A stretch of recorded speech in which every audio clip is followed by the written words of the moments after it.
Hello guys, आज हम पढ़ेंगे अपना क्लास 9th का साइंस का पहला chapter matter in our surrounding, हमारे आसपास के पदार्थ। देखिए गाइस, पहले हम पढ़ेंगे मैटर। ठीक है, मैटर के बारे में चैप्टर है तो हम मैटर करेंगे। Matter, anything which has mass and occupies space is called matter.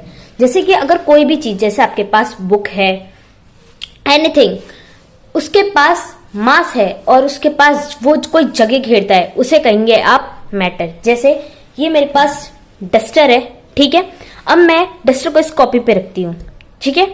अब ये कोई जगह, इसके पास मास है ना, और अगर ये कोई जगह घेरता है इधर थोड़ी सी, तो ये क्या है, एक मैटर है। Matter which has mass and occupies space is called matter. ठीक है, मैटर क्या है, जिस चीज के पास मास है और ऑक्यूपाइज स्पेस है वो मैटर है। और इसके कुछ एग्जाम्पल देख लेते हैं। जैसे एग्जाम्पल में आप बुक लिख सकते हैं, ठीक है, और डस्टर भी लिख सकते हैं अपना, और एक्सेट्रा एंड एक्सेट्रा। ठीक है, अब नेक्स्ट टॉपिक है हमारा फंडामेंटल कैरेक्टरिस्टिक ऑफ मैटर। ठीक है, कैरेक्टरिस्टिक मैटर की वो कौन कौन सी है। मैटर हैज मास, देखो अभी हमने बताया था कि मैटर के पास मास होता है। ठीक है, नेक्स्ट है हमारा मैटर ऑक्यूपाइज स्पेस। मैटर के पास मैटर जो है वो स्पेस को ऑक्यूपाई करता है। नेक्स्ट है मैटर हैज इनर्शिया। देखिए इनर्शिया के बारे में मैंने थोड़ा सा लिखा है, अब देखिए, inertia is the property of an object due to which it continues to be in its state of rest और state of motion by itself. जैसे कि इनर्शिया एक प्रॉपर्टी है ऑब्जेक्ट की, जो आपकी स्टेट, वो उसकी स्टेट क्या है, या तो रेस्ट पे है या तो वो मोशन में है। ठीक है, अपने ही खुद के, तो उसे क्या कहेंगे, मैटर हैज इनर्शिया। मैटर के पास इनर्शिया भी होता है। अब नेक्स्ट टॉपिक है आपका gravitation, the force of attraction by which two bodies attract each other which they do because of their mass is known as gravitation. कोई भी दो बॉडीज, ठीक है, वो एक दूसरे को अट्रैक्ट करती हैं, किसके द्वारा, अपने मास के द्वारा, उसे क्या कहेंगे हम, ग्रेविटेशन। नेक्स्ट है इंटरमॉलिक्यूलर स्पेस, इसे ध्यान दीजिए, it refers to the space between the molecules और atoms. It is least in solid, more in liquid, but maximum in gases. ये एक ऐसा स्पेस है जो लेस करता है मॉलिक्यूल्स और किसके, एटम की। It is least in solid, ये कम तो होता है सॉलिड में, more in liquid, but maximum in gases. कैसे, सॉलिड में तो होगा कम, लिक्विड में होगा ज्यादा, और मैक्सिमम रहेगा आपका गैसेस में। Intermolecular forces, intermolecular forces are maximum in solid. ये क्या होती है, कौन सी फोर्सेस होती है, जो मैक्सिमम होती है आपकी सॉलिड में। अब नेक्स्ट है, इसके आगे हम करेंगे अपना क्लासिफिकेशन ऑफ मैटर। ठीक है, अब क्या करेंगे हम, क्लासिफिकेशन ऑफ मैटर। देखिए मैटर की दो क्लासिफिकेशन होती है, फिजिकल क्लासिफिकेशन और केमिकल क्लासिफिकेशन। फिजिकल क्लासिफिकेशन में आते हैं सॉलिड, लिक्विड और गैस, और केमिकल में क्या आते हैं, एलिमेंट, मिक्सचर, कंपाउंड। देखिए गाइस, मैं आपको डिफाइन कर देती हूँ। एलिमेंट, मिक्सचर और कंपाउंड के बारे में हम नेक्स्ट चैप्टर में पढ़ेंगे, क्योंकि हमारे ये नेक्स्ट चैप्टर में आ रहे हैं। हम इस चैप्टर में अकॉर्डिंग करेंगे सॉलिड, लिक्विड और गैस। सॉलिड, सॉलिड क्या होता है, कोई भी ठोस चीज, ठीक है, कोई भी ठोस चीज सॉलिड कहलाती है। जैसे ये डस्टर हो गया आपका, ये सॉलिड है। ये ज्योमेट्री बॉक्स हो गया चश्मे का, ये भी सॉलिड है, ठीक है। और ये इंक की बोतल, ये भी सॉलिड है। और देखिए अब आपका लिक्विड आ जाता है। लिक्विड क्या है, लिक्विड के पास खुद की शेप नहीं होती। लिक्विड में जैसे वाटर है आपका, है ना, मिल्क है, इसके पास ये जिस कंटेनर में रखा होगा उसकी शेप आएगी ना, है ना, जिस भी कंटेनर में। जैसे इस इंक की बोतल है, ये इंक की बोतल है ना, इसके अंदर जो इंक है वो इस वाली बोतल की शेप ले रही है। ये फुल एंड फुल है इंक से बोतल, तो ये किसकी शेप है, बोतल की शेप ले रही है ना इंक, ऐसी। और गैस, गैस को आप किसी भी कमरे में छोड़ दोगे तो देखना वो पूरे में हवा फैल जाती है। जैसे गैसेस में आ गई आपकी CNG, nitrogen, oxygen, hydrogen, etcetera and etcetera. अब हम इसकी कुछ प्रॉपर्टीज देख लेते हैं। इसकी प्रॉपर्टीज देखेंगे, देखो शेप, सॉलिड है डिफाइनाइट शेप, सॉलिड की कोई सी भी शेप हो सकती है, बताया था मैंने। लिक्विड है नो डिफाइनाइट शेप, लिक्विड की कोई शेप ही नहीं होती। लिक्विड को तो जिसमें भी रख दोगे, कोई सी भी, चाहे वो ग्लास हो चाहे वो बोतल है, वो वैसी कंटेनर का शेप ले लेता है। लिक्विड के पास कोई अपनी शेप नहीं होती, वो कंटेनर की शेप लेता है। Gas has no definite shape, gas के पास तो कोई डिफाइनाइट शेप ही नहीं है, वो तो कहीं पे भी, कितने भी कमरा कितना भी बड़ा हो सकता है, उसी में फैलेगी। Volume, fixed volume at given temperature, solid के पास अपना एक फिक्स्ड वॉल्यूम होता है, टेम्परेचर का, ठीक है। ऐसी लिक्विड के पास भी होता है, परंतु गैस के पास volume is not definite, volume define नहीं होता। अच्छा, सॉलिड की डेंसिटी क्या होती है आपकी? हाई, लिक्विड की लोअर देन सॉलिड, सॉलिड से कम, और गैस की तो बिल्कुल ही जीरो होती है। अच्छा, सॉलिड का मेल्टिंग पॉइंट और बॉइलिंग पॉइंट देखते हैं। सॉलिड के पास बेहिसाब, solid have definite melting point, ठीक है। लिक्विड के पास डिफाइनाइट बॉइलिंग पॉइंट होता है, ठीक है।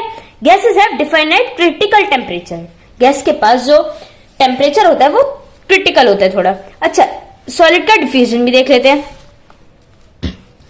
सॉलिड के पास जो डिफ्यूजन होता है वो वेरी स्लो होता है, और लिक्विड के पास जो होता है वो स्लो होता है, और गैस के पास जो होता है वो एक अपनी टेंडेंसी में होता है, ठीक है। अब इसके आगे हम देखेंगे। अच्छा, मैंने आपको अभी मैटर बताया था, ठीक है। अच्छा, मैटर किससे बनता है? मैटर उससे बनता है, matter is made up of टिनी particles called atom. जैसे अभी हमने पढ़ा था ना, ये anything which has mass, anything which has mass and occupies space is called matter, पढ़ा था ना हमने। ऐसी मैटर जो बनता है वो छोटे छोटे टेनी पार्टिकल से बनता है, जिन्हें हम एटम कहते हैं, ठीक है। अब दोस्तों, अब हम आगे चलते हैं गाइस। अब हम उसकी नेक्स्ट स्टेज देखेंगे। Can matter change it's state, क्या मैटर अपनी स्टेट को चेंज करता है? देखिए, अब आप मुझे बताएंगे, खुद बताएंगे कि ये चेंज करता है या नहीं। अच्छा, अगर हम पानी को लेते हैं, ठीक है, हम उसे फ्रीज कर देते हैं, पानी भी तो एक मैटर ही हुआ। अब अगर हम उसे फ्रीज कर देते हैं, वो फ्रीज हो जाता है, फिर हम उसे बाहर निकालते हैं तो वो पिघल जाता है, पानी फिर से वो आइस की फॉर्म में कन्वर्ट हुआ था, फिर से वो पानी की फॉर्म में कन्वर्ट हो जाता है, वाटर की फॉर्म में। तो क्या ये चेंज करती है? Yes, can matter change it's state? Yes, matter can change it's state. Next first हम पॉइंट पढ़ेंगे गाइस, मेल्टिंग पॉइंट उसका। The temperature at which a solid becomes a liquid is called the melting point of solid. The temperature at which a solid becomes liquid, कोई temperature, जैसे हम जो भी temperature पे अपनी फ्रिज को रखते हैं, अब वो उसी टेम्परेचर पे अगर आपको आइस बना कर देगी, जैसे अगर हमने पानी जमाया है उसमें फ्रीजर में, तो वो आइस बना कर देगा हमें। At any temperature at which a solid becomes a liquid, कोई भी सॉलिड चीज लिक्विड बन जाती है, उसी को क्या कहते हैं? Melting point of solid. अच्छा, the amount of heat energy that is required to change 1 kilo of a solid at atmospheric pressure at its melting point is known as the latent heat of fission, ठीक है। The amount of heat energy, जो उसकी heat की energy होती है, जो इसकी heat energy होती है, जो उसकी सॉलिड को उसके एटमॉस्फेरिक प्रेशर में कन्वर्ट करने के बाद उसको मेल्टिंग पॉइंट कर देती है, पूरा मेल्ट कर देती है, तो वो क्या हो जाती है? उसे क्या कहते हैं? लेटेंट हीट ऑफ फ्यूजन, ठीक है। Latent heat of fusion ice का क्या होता है? 0.C 273 केल्विन, ठीक है गाइस।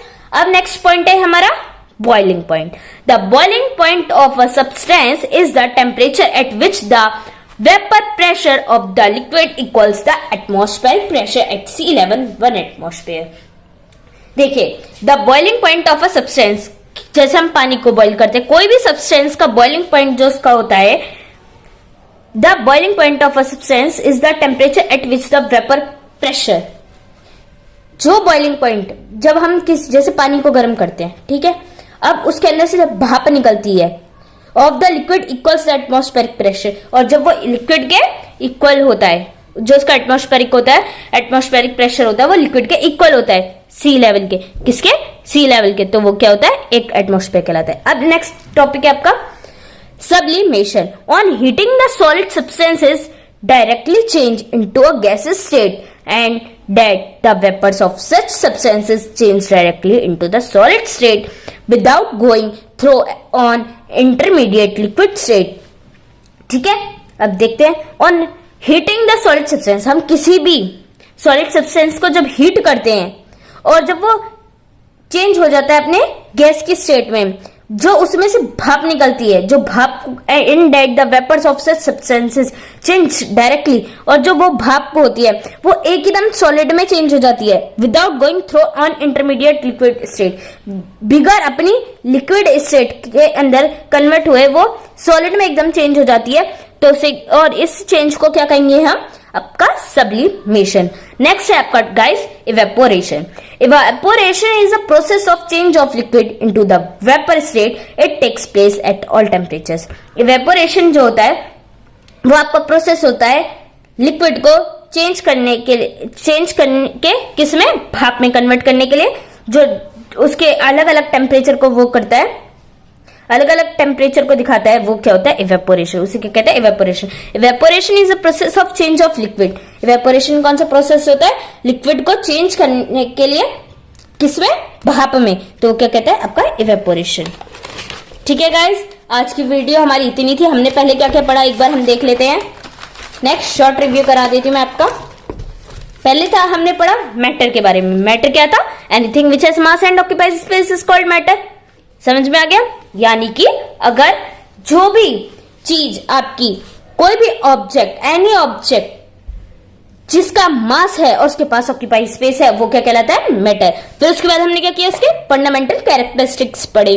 फिर उसके बाद हमने क्या किया आपका, नेक्स्ट हमने उसके क्लासिफिकेशन पढ़े मैटर के, कि मैटर को कितने भागों में बांटा गया है। फिजिकल क्लासिफिकेशन पढ़ा हमने, जिसमें सॉलिड, लिक्विड और गैस के बारे में जानकारी ली। दूसरा हमने पढ़ा केमिकल क्लासिफिकेशन। केमिकल क्लासिफिकेशन मैंने आपको बताया था कि मैं थोड़ा सा बताऊंगी इस वीडियो में, एलिमेंट, मिक्सचर और कंपाउंड। देखिए मिक्सचर क्या होता है, मिक्सचर के बारे में हम थोड़ा समझ लेते हैं इस वीडियो में। मिक्सचर कोई भी चीज जिसे हम मिक्स करते हैं, जैसे आप दो चीजों को मिलाते हो,